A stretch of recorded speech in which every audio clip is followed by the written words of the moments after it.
of 56.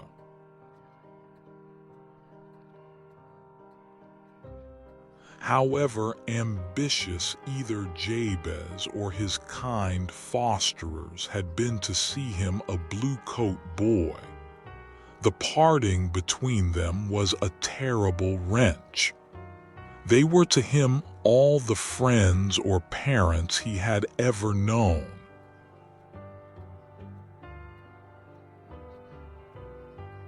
Then there were his playmates in the yard, with liberty to run in and out at will, and lastly, there were his dumb Petchy's kitten, grown to a cat, his pigeons, and the lame linnet, hopping from perch to finger, and paying him for his love with the sweetest of songs.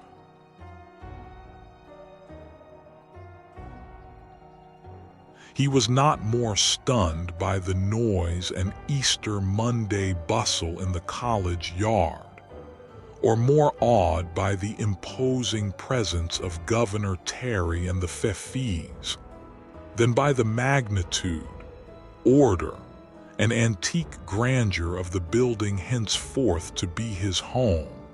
Nevertheless, wide open as the gates were for the day, he felt that they would close and shut him in among the cold, strong walls and strangers, never to see his pets or his loving friends again until Whitsuntide should bring another holiday.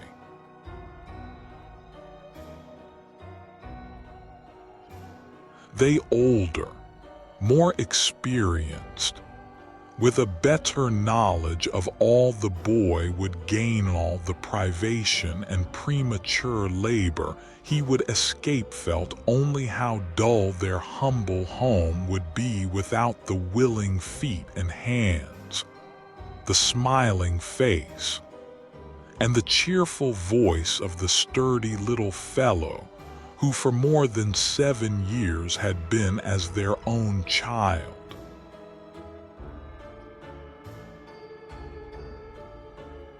He had given his last charge respecting his furry and feathered brood, exchanged the last clinging embrace under the dark arch, then tore away in quest of a deserted corner, where he might hide the tears he could not wholly restrain.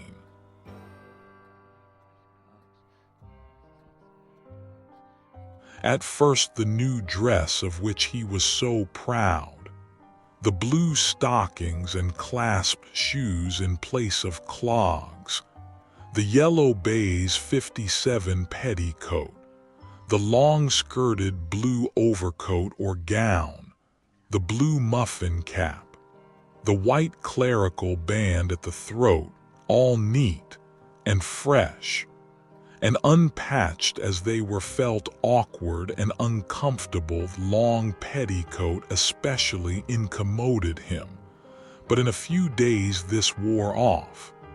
There were other lads equally strange and unaccustomed to robes and rules.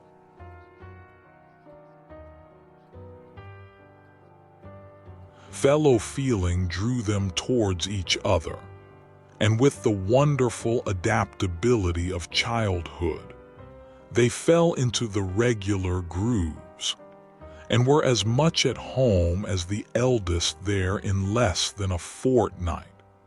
And from the Chatham gallery in the old church he could see and be seen by Simon and Bess on Sabbath mornings from the free seats in the aisle, and that contented them.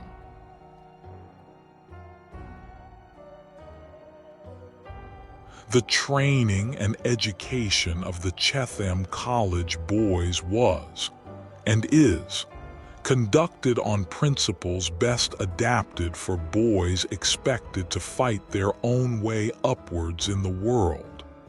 They were not cumbered with a number of ologies and isms, The highest education did not stand on a par then with the moderate ones of this day. Their range of books and studies was limited. Reading, writing, and arithmetic, sound and practical information alone were imparted.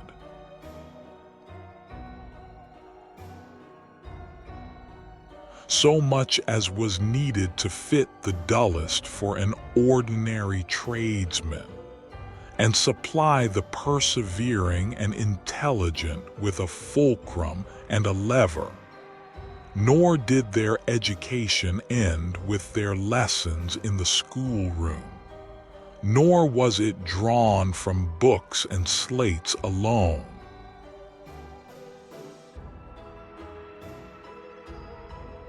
Their meals were regular, their diet pure and ample, but plain. They rose at 6, began the day with prayer, and retired to rest at 8. Besides their duties in the schoolroom, they darned their own stockings, made their own beds, helped the servants to keep their rooms clean. And 6 of the elder boys were set apart to run errands and carry messages beyond the precincts of the college.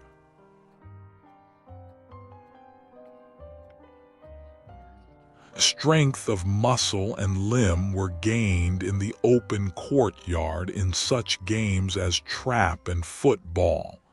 Patience and ingenuity had scope in the bead purses, the carved apple scoops and marrow spoons, the worsted balls and pin cushions they made to fill their leisure hours indoors. There was no idleness. Their very play had its purpose.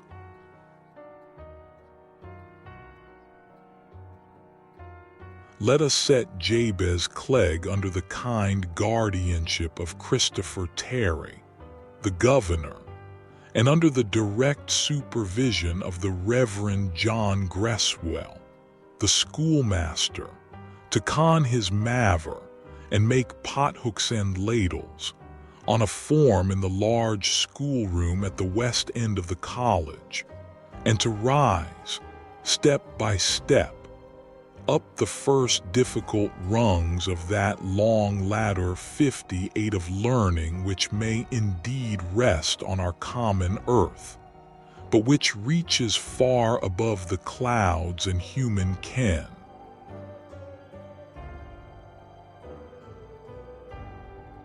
Christmas and midsummer vacations came and went.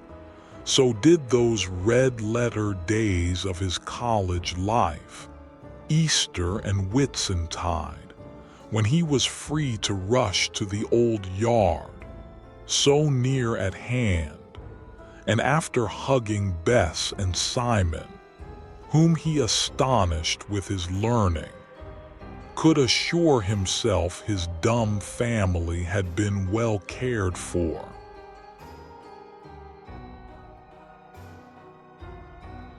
And if those passing seasons traced deeper lines on Simon's brow, gave more womanly solidity to Bess's form and character, they brought no change the foundling could mark.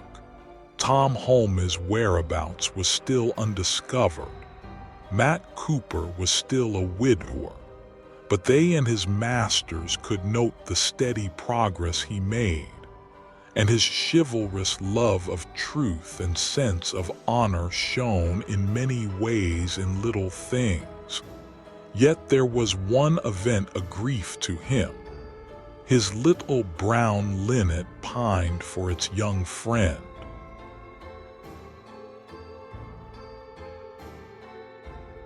And died before the first Whitsunday came.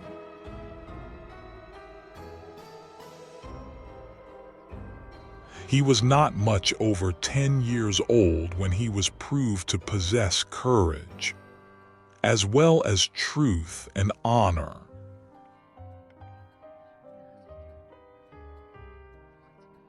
For some time Nancy, the cook, had observed that the cream was skimmed surreptitiously from the milk pans in the dairy, that the milk itself was regularly abstracted, and she was loud in complaint.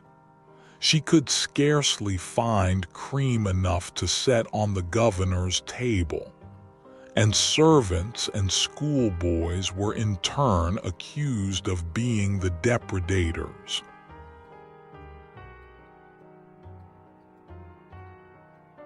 Complaints were made to Mr. Terry. Servants and boys were alike interrogated and watched and punished on suspicion, but nothing could be proved, and no precautions could save the milk. The lofty and spacious kitchen had its entrance almost under the porch, and close beside it was a flight of stone steps leading to the dairy, a cellar below the kitchen, lit by a small window high up on the side towards the river, and of course opposite to the steps.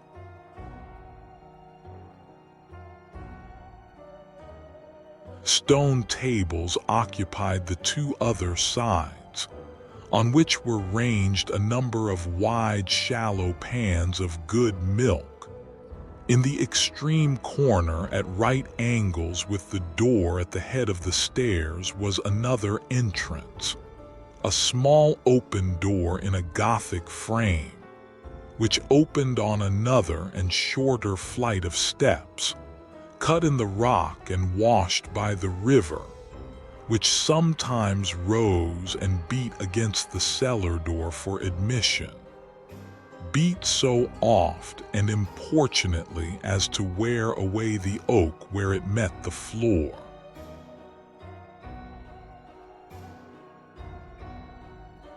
It was nearly breakfast time. Long rows of wooden bowls 59 and trenchers were ranged on the white kitchen table. The oatmeal porridge was ready to pour out.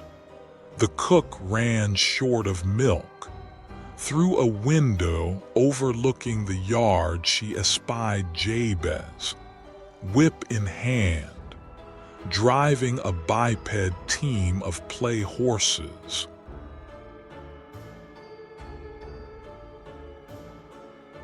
"Jabez, Jabez Clegg," she called out at the pitch of her voice, "come hither."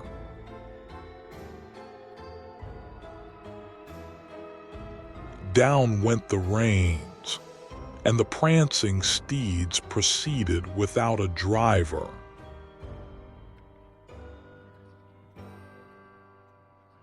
"Fetch a can of milk from the cellar, Jabez, and look sharp, and see as yo dunna drink none."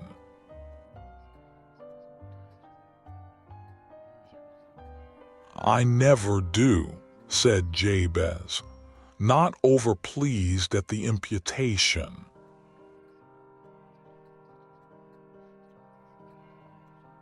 "Well, see as yo don't, for some on yo do."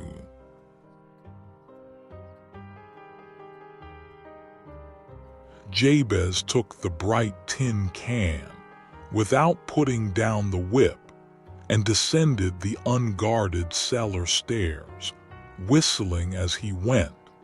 He gave a jump down the last few steps, and to his utter surprise, I cannot say dismay, saw that he had disturbed a great greenish-brown snake spotted with black, and having a yellowish ring round its neck. It lay coiled on the stone table opposite to him, and with its head elevated above the rim of a milk pan was taking its morning draught.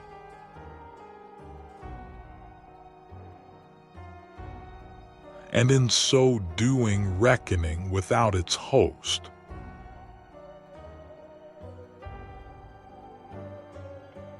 "Oh, you're the thief, are you, Mr. Snake?" It's you've robbed us of our milk and got us boys thrashed for it," cried Jabez, without a thought of danger, planting himself between the culprit and the small postern door, as the snake, gliding from the slab, turned thither for exit, putting out its forked tongue and hissing at him as it came.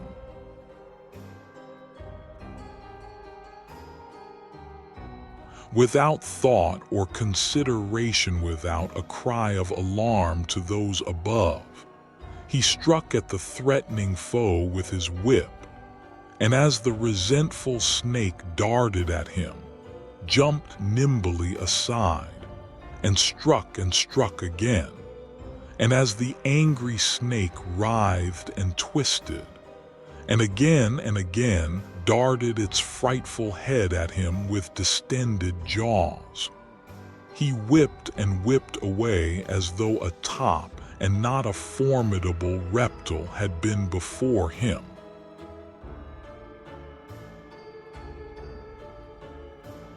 Cook, out of patience, called Jabez Clegg more than once, in anything but satisfactory tones, and then, patience exhausted, came to the top of the dairy stairs. Then she heard Jabez, as if addressing someone, say, "Oh, you would you?" And the commotion having drawn her so far down the steps that she could peer into the cellar and see what was going on, she set up a prolonged scream. This was just as Jabez, shifting the position of his whip,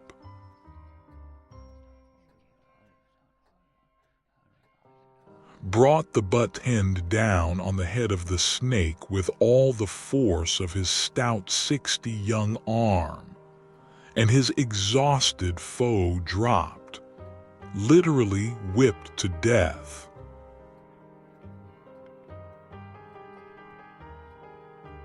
The woman's screams brought not only the governor and the schoolmaster, but Dr. Stone, the librarian, to the spot, and there stood Jabez, all his prowess gone, with his back towards them, his head down on his arms, which rested on the stone slab, sobbing violently for the very life he had just destroyed.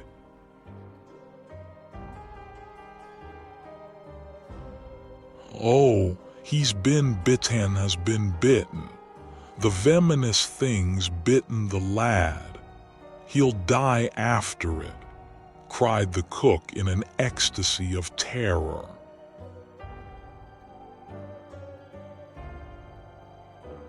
"Stand aside, Nancy," said Dr. Stone.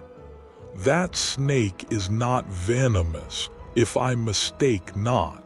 The brave boy's heart is wounded, not his skin."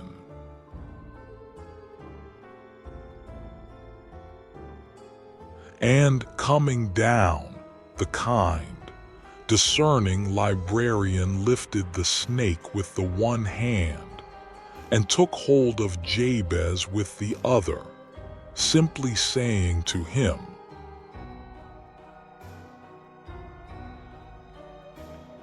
"Come into the governor's room, Jabez, and tell us all about it."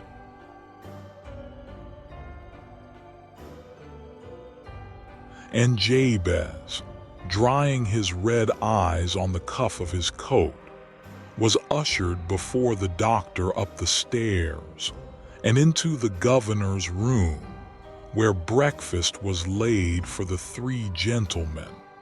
There he briefly told how he had found the snake drinking the milk, and having intercepted the reptile's retreat, had been obliged, in self-defense, to fight with it until he had whipped it to death, a consummation as unlooked for as regretted.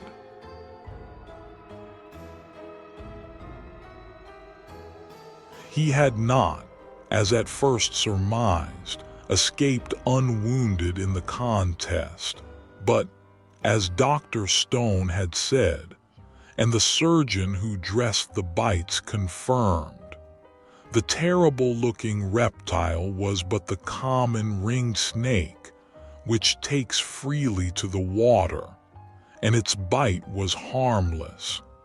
From the dais in the refectory, both snake and whip were exhibited to the boys after breakfast.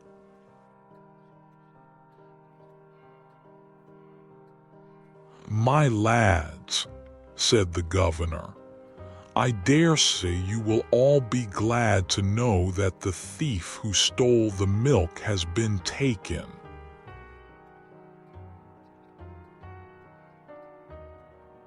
There was a general shout of assent, with here and there a wondering glance at the vacant seat of Jabez, who, having his wounds washed and bound up, had not sat down with them, but had a sort of complimentary breakfast with the servants in the kitchen.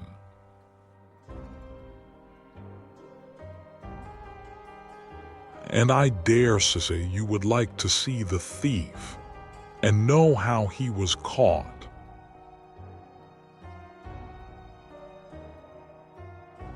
There was another general "Aye, sir."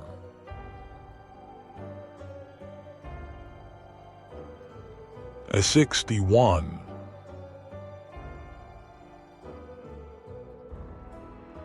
"Well, here he is," and he held the snake aloft, "but I don't think any of you will be thrashed on his account again. Jabez Clegg, here," and he pulled the reluctant boy forward by the shoulder, caught the sly robber drinking the milk, and, with nothing but this whip and a fearless, resolute arm, put a stop to his depredations, and restored the lost character of the school.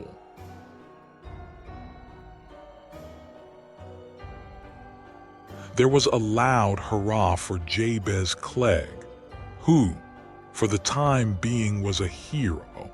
Then, the snake being carried to the schoolroom, the Rev. John Gresswell improved the occasion by a lesson on snakes in general, and that one in particular. But when he dissipated the popular belief that all snakes were venomous, and assured the boys that the bite of this was innocuous, more than one of the blue-coated lads thought Jabez was not such a hero after all.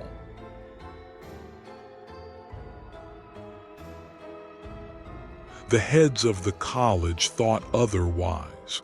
The snake, and whip also, were placed high up against a wall in the college museum, close beside the woman's clog, which was split by a thunderbolt, and who wasn't hurt. They made part of the catalogue of the Bluecoat Guidesney. Even Jabez may have run the rapid chronicle from the reel himself, but the pain and shock of having willfully killed a living creature neutralized and prevented the harm which might have followed self-glorification.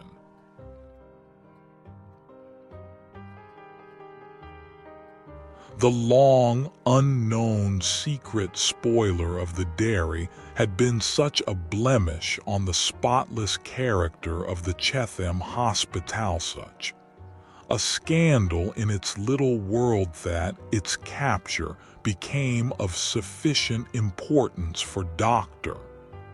Thomas Stone to communicate to the Reverend Joshua Brooks on his next visit to the library, Jabez being considered a sort of protege of his.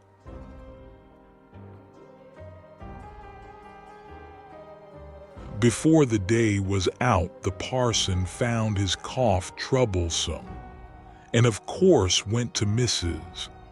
Clows for horehound drops.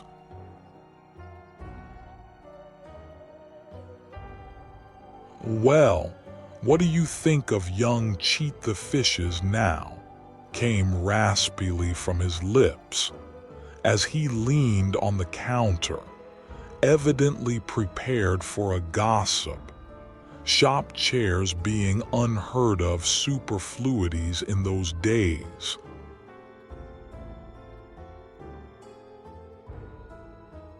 Mrs. Clows knew perfectly well whom the parson meant by young Cheat the Fishes. Indeed, the boy, on his rare holidays, had been a customer, as were the boys of college and grammar school generally.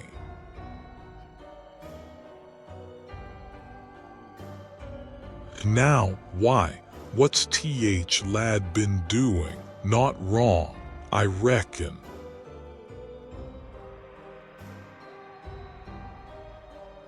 You see, she had faith in the boy's open countenance.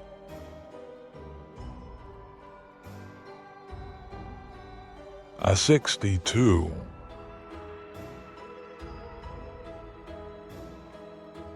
Humph, that's as folk think, he growled, keeping his own opinion to himself.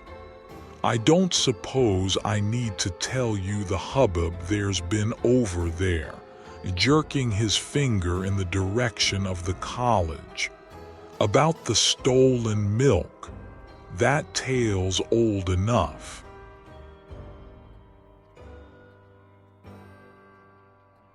Mrs. Clows nodded her mob cap in assent.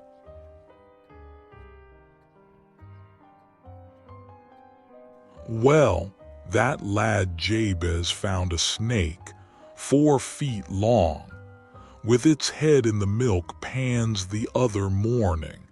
The sly thief turned spiteful, and the two had a battle royal all to themselves in the cellar. The pugnacious rapscallion had a whip in his hand, and hellashed the snake to death.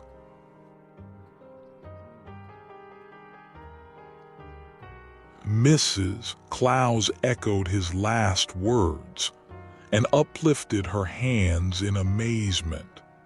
A snake was a terrible reptile to her.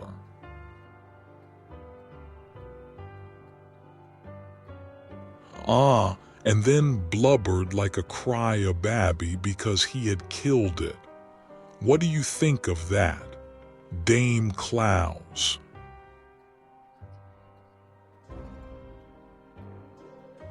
I think he was a brave little chap to face a sarpent, but I think a fine sight more of his blubbering, as you call it, said she, taking a tin canister from a shelf and putting it on the counter with an emphatic bounce.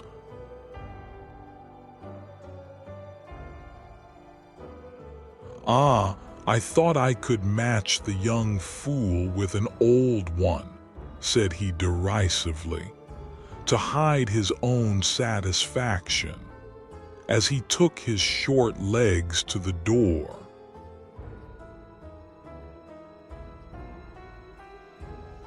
But Mrs. Clows called him back, put a large paper parcel in his hand, and said,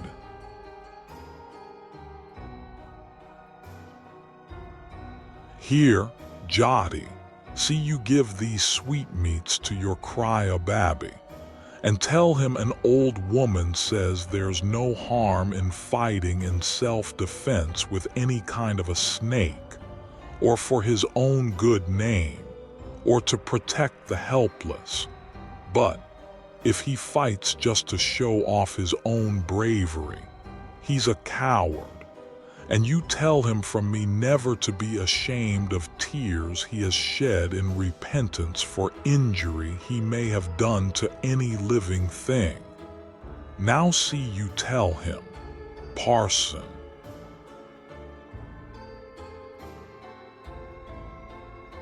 and maybe my preachment may be worth more to him than my cakes and toffee, or your sermons." And she nodded her head till her cap border flapped like a bird's wings.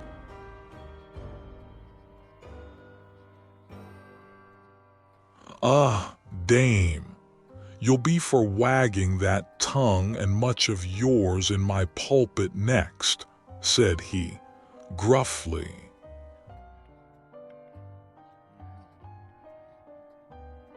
But he delivered the parcel and the preachment both faithfully, and, moreover, turned over his stores of old school books for a Latin grammar, which he put into the hand of Jabez, with a promise to instruct the boy in the language, if he would like to learn.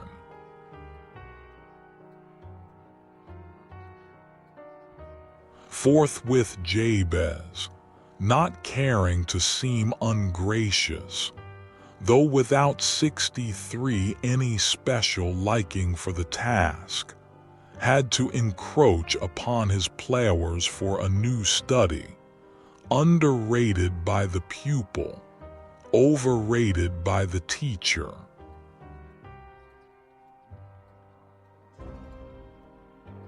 Could Joshua Brooks have put mathematical instruments within his reach, or given him pencils and colors, the boy's eyes would have sparkled, and study been a pleasure.